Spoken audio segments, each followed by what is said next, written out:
ध्यान देऊन बघ, ही सुशिक्षित मुलगी पोळ्या लाटायला जाऊन बसली. उजव्या हातात कणी घेतले, डाव्या हातात पुराण घेतले आणि पूर्णात कणी घातले. जबाने पोळ्या आलत्या पूर्णात कणी घातले. मग कशा करावी असते त्या? कणकीत पुरण घातले तर पोळ्या येते, पूर्णात कणी घातल्यावर कशा काय पोळ्या येते? अरे बाबा मी शिकलेली त्यासाठी तुला सांगत होतो, लई शिकलेली करून घेऊ नको. अशी येत नाही पोळ्या. त्या सुशिक्षित मुलीनं पूर्णात कणी घातली. पोळ्या लागली होती लाटायला, पोळ्या लागल्या होत्या फुटायला. काय करावं ह्याला मला सुचना झाले बाई. मगाशी कारभार्यानं सांगितलं होतं शेजाऱ्याच्या बामण काकीकडे जाऊन बघून तिचं बघून तर कर म्हणून पोळ्या सांगून गेलाय.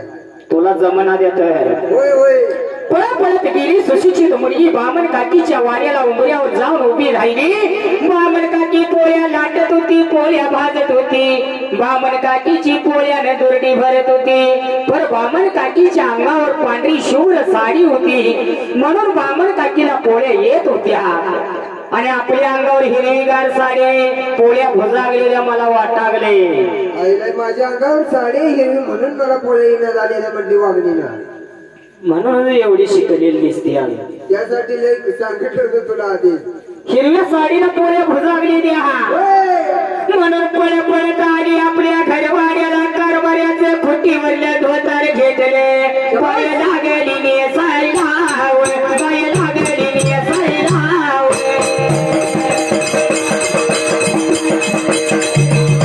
पाय लागली नेसायला, पोळ्या लाटायला जाऊन.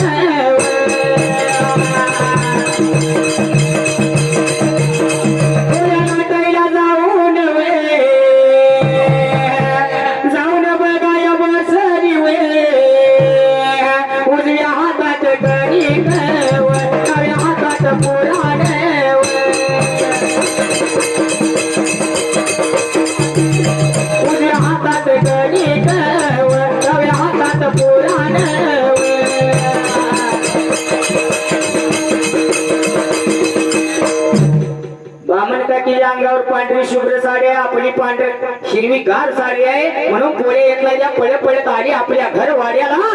आणि खुट्टीवरले कारभार्याचं धोतार घेतले आणि बाईने नेसली ह्या सुशिक्षित शिकलेल्या मुलीनं. जसा विचार केला होता मनाला धोतार लागली होती साडीवणी नेसायला, तसा तो त्या तर वेळेला. आता तर पोळे येते मला म्हणून जाऊन बसली पोळ्या लाटायला. उजव्या हातात कणिक घेतले, डाव्या हातात पुराणे घेतले आणि या सुशिक्षित मुलीनं पूर्णात कणिक घातले. आता तर येते नाही. आणि मी पूर्णात कणिक घातले म्हणले तसं कशी येते पोळ्या? आता डबल शिकली म्हणजे पोळ्या खायलाच गडी दिसते त्यावर. आता तर येतील नाही. कसं कसं येते देवा? आणि पोळ्या लागली लाटायला, पोळ्या लागल्या होत्या फुटायला. काय करावं माझ्या कर्मगतीला, कळना झालंय बाई मला. मनुष्य नाही सुशिक्षित मुलगी आणि पळत गेली बामण काकीच्या दरवाजाच्या तोंडाला जाऊन उभी राहिली. बामण काकी पोळ्या लाटत होती, पोळ्या भाजत होती, पण बामण काकीच्या हातात एक ही बांगडी नव्हती. बामण काकीच्या हातात बांगडी द्या, बांगड्या नाही द्या म्हणून पोळ्या येते तिला. बामण काकीच्या हातात एक ही बांगडी नव्हती म्हणून बामण काकीला पोळे येते द्या. आपल्या हातात कोपरा पातोर भरलेली. भावाचं मध्ये लगीन झालं नाही का? त्या लग्नात फार कोपरा पातोर बांगड्या भरलेल्या, हिरव्या गार बांगड्या दिसते द्या म्हणून पोळ्या भुजलेल्या. तरीच म्हटलं मला पोळ्या काही न झालेल्या म्हणून पळत आली आपल्या घरवाड्याला. पोळ्या लाटायचं लाटणं घेतलं या सुशिक्षित मुलीनं. दोन्ही हातावर लागली होती हाणून घ्यायला, सर्व हात दोन्ही रक्ता बोंबळ झालं. जशी लागली होती बांगड्या बोलायला तर मोकळा गेला होता तसा तो त्यात रडलेला. आणि पोळ्या लाटायला जाऊन बसली. उजव्या हातात कणिक घेतले, डाव्या हातात पुराण घेतले. आणि या सुशिक्षित मुलीनं पुरणात कणिक, पुरणात कणिक, पुरणात कणिक, कणिक तीन घातली. पोळ्या लागली लाटायला, पोळ्या लागल्या फुटायला. काय झालं करावं, कोणी कर जावावं. विचार केला मनाला या सुशिक्षित मुलीनं.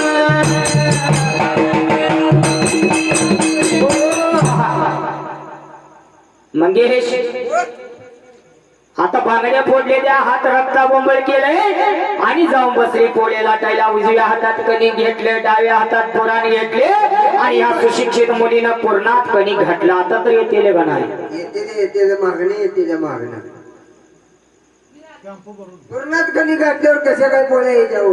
आता बामण काकील पांढरी साडी आहे म्हणून नवऱ्याला धोतर नेसल्या. तरी पोळ्या मला येणार द्या. बामण काकी या हातात बांगड्या नाही द्या म्हणून माझ्या बांगड्या फोडल्या. तरी बी मला पोळ्या येणार द्या. आणि अजून बी पोळ्या फुटायला लागलेल्या. काहीतरी भानगड असणार आहे. आणि पळत पळत गेली बामण काकीच्या वाड्यावरा. दरवाजाच्या तोंडाला जाऊन थांबली. बामण काकी पोळ्या लाटत होती, जिबड्या चाटत चाटे. बामण काकी जिबड्या चाटत चाटत पोळ्या लाटत होती. वयानं म्हातारी झाली असल्यामुळे बामण काकीच्या तोंडात एकही दात शिल्लक नव्हता. म्हणून बामण काकीला पोळ्या येत होत्या. आपलं पांढर शुभ्र दिसते, आता दात काढतेच बंदी. पांढर शुभ्र दिसते आता म्हणून पोळ्या भुसलेल्या. मला दात दात म्हणले 32 दिसायला लागले. त्यामुळे पोळ्या भुजागलेल्या.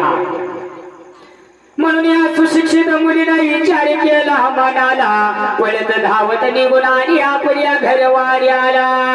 असे निघून आली होती आपल्या घरवाड्याला. लागली होती विचार करायला, काय केलं होतं जाहीर पुढल्या बाजूला. खलबत्यात वरवटा, वरवटा तीन घेतला.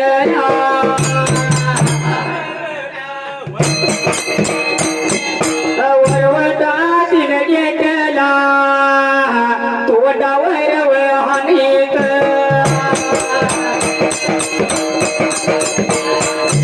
दात सारी पाडरी, दात सारी पाडरी.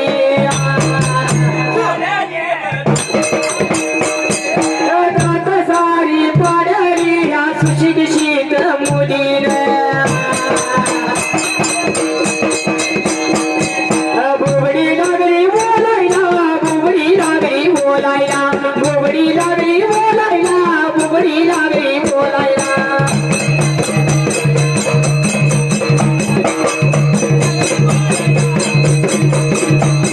पोळ्या लाटाय जाऊन जाऊन त्या बसली. पोळ्या लाटाय जाऊन जाऊन त्या बसली.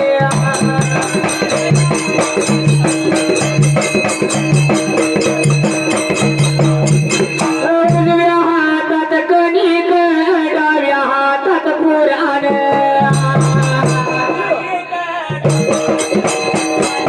पुराणात कणिक, कणिक तीन घातली. पोळ्या लागली लाटायला, पोळ्या लागल्या फुटायला. काय झाला करावं, का कुणीकडे जावावं. मंगेश बामण काकी या तोंडात एकही दात नाही म्हणून बामण काकीला पोळ्या यायला लागलेल्या. होय होय. आपलं दात पांढरे शुभ्र दिसत्यात म्हणून पोळ्या भुसलेल्या. म्हणून घरवाडीला आली. घरवाड्याला आणि खलबत्यातला वरवटा माहितीये का? होय होय. ते वरवटा घेतला न आपल्या तोंडावर हाणून घ्यायला लागली. 32च्या 32 दात पाडून टाकली ह्या सुशिक्षित मुलीनं. जसा बत्तीच्या बस्ती दात पाडलं होतं तसा तो त्या तर वेळेला पोळ्याचा नाद लय बेकार. पोळ्यात खायला द्या म्हटल्यावर काय तर करून पोळ्या नवरदेवाला खायला घातल्याच पाहिजे द्या. ती बोंबलेली कामावर नादेवर. मग काय उपाशी झोपायचा नवरा प्रेमाने एवढ्या करून दिला 4-4 माणसा. मनोहर विचार केला मनाला दात सारी पाडली बुबडी लागली होती बोलायला. जाऊन पोळ्या लाटायला जाऊन बसली. उजव्या हातात कणिक घेतलं डाव्या हातात पुराण घेतलं. या सुशिक्षित मुलीनं शिकल्या आल्या मंगेश आणि पूर्णात कणिक घातलं आणि पोळ्या लागली होती लाटायला. आता तरी येते नाही खा खा खा पोळ्या खा आता. अजून बी येत नाही द्या. आता पूर्णात कणी घातल्यावर कसे येते हो देवा. त्या बामण काकीचं लागलं काय ओवीला ध्यान. ओवीला लागला असेल ध्यान नाही तुमचं बी ध्यान लागल कधी तर. म्हणून बामण काकीचं बघून पहिल्यांदा पांढरी ही साडी म्हणून कारभार्याचा धोतर नेसल्या. होय हातातल्या बांगड्या फोडल्या होय आणि 32च्या 32 दात पाडून टाकली. तरी बी मला पोळ्या येणं झाली द्या. काय तर जरा चुकल्या का वाटाले. जरा चुकल्या का तेच वाटाले. एकदा आता एकदा शेवटच बघायचं. म्हणून पळत गेली बामण काकीच्या वाड्याला. बामण काकी पोळ्या लाटत होती पोळ्या भाजत होती. बामण काकीचा डोईवरला पदर खाली आता. बामण काकी वयानं म्हातारी झाली असल्यामुळे बामण काकीच्या डोकीला एक केस शिल्लक नव्हता. म्हणजे बामण काकी गांधीजीच्या पोटाला जन्माला आलती. वयानं म्हातारी झाली. वयानं म्हातारी झाली असल्यामुळे तिच्या डोक्याला एक केस शिल्लक नव्हता. म्हणून कितीला पोळ्या येते रे हो. म्हणून तिला पोळे केला. आणि तुझी बघ की लांबडी लच खाली भोईला टेकावले दे रस्ता बिस्ता लोटत नेते काय बघ. त्यामुळेच मला पोळ्या येणं झाले द्या. पोळ्या भुजावले द्या. पळ पळत आली आपल्या घरवाड्याला.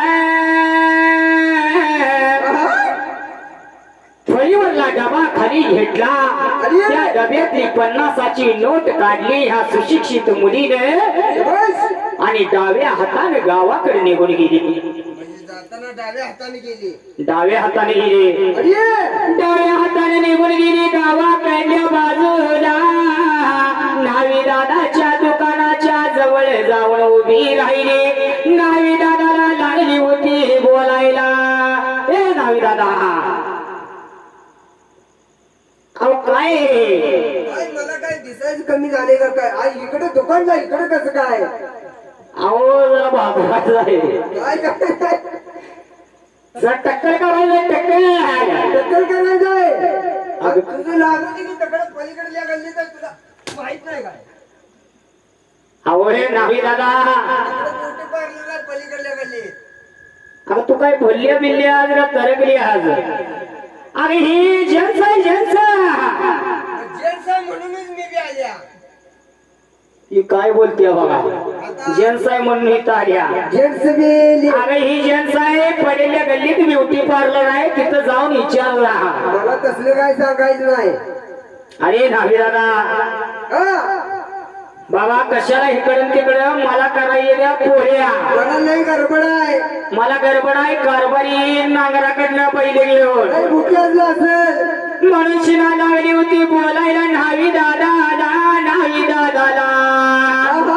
अरे न्हावी दादा तू जर नाही माझा टक्कर केला तुझ्या अंगाला झोंबणार मी. तुझी गावात बोंब उठवणार. तू जर माझा नाही आज टक्कल करून दिला तर. बाय तसं काय करू नको. लगा म्हणजे मला काय चांगली शिकलेली दिसते. मला काय इथं खाऊ द्यायला काय तुझा विचार दिसत नाही. ही चांगली शिकलेली दिसते. जसा विचार केला होता न्हावी दादानं मनाला विचार करून शिना लागला होता बोलायला. अरे बर ये म्हणला बस म्हणला. आणि त्या न्हावी दादाने काय केलं होतं खुर्चीवर बसवली त्या सुशिक्षित मुलीला. इकडे एकदा बिलेट वडलं, तिकडे एकदा बिलेट वडलं आणि त्या सुशिक्षित मुलीचा टक्कर केला. जसा विचार केला होता मनाला लागला होता टक्कल करायला त्याचा तो त्यात रमलेला. आणि जसा टक्कर केला आणि ही सुशिक्षित मुलगी डाव्या हाताने गावाकडे आलती आणि जाताना इकडे उजव्या अंगाने गेली हो. उजव्या हाताने आपल्या घर वाड्याला गेली आणि पोळ्या लाटायला जाऊन बसली. तशी त्या सुशिक्षित मुलीची दिशा बदलली. शबाश. जशी दिशा बदलल्याबरोबर उजव्या हातात पुराण आला असेल हो. उजव्या हातात पुराण आलं, डाव्या हातात कणिक आलं आणि ह्या सुशिक्षित मुलीनं कणकीत पुराण पुराण त्या घातलं. पोळ्या लागली लाटायला बरं, पोळ्या लागली लाटायला, पोळ्या लागली भाजायला बरं, दुर्गी लागली भाजायला. येणार कारभारी जेवायला, मला येणार कारभारी जेवायला. गणे कुठं पहिलं